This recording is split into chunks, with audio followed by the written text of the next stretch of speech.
Kvarstad vessels. The Kvarstad vessels were a number of Norwegian ships held in arrest Swedish Kvarstad and Gothenburg during World War II. The ships had been visiting Swedish ports when the German invasion of Norway took place in April 1940.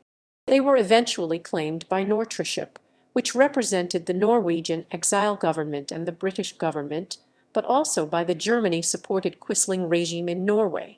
The fate of the ships was disputed through a number of diplomatic notes and trials between the involved parties.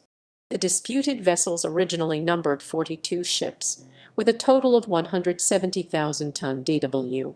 Some of the ships returned early to occupied Norway, some after recommendation from the Administrative Council. In January 1941, the British Operation Rubble succeeded in bringing 5 of the ships to the Orkney Islands. In March 1942, the British-led Operation Performance involved an effort to bring 10 ships to the British Islands. Only 2 of the ships, MV BP Newton and MV Lind, reached Britain.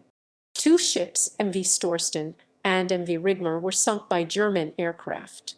4 ships were scuttled by their own crews after being confronted by German warships.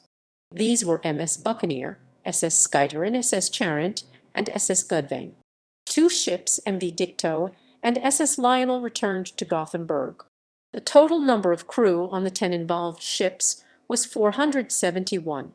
Of these, 19 perished during the escape operation, 124 reached the British Islands, and the 85 persons from Dicto and Lionel returned to Sweden.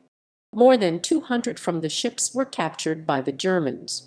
These included more than 160 Norwegian men and 7 women, more than 50 British, 2 Dutch and 1 Polish.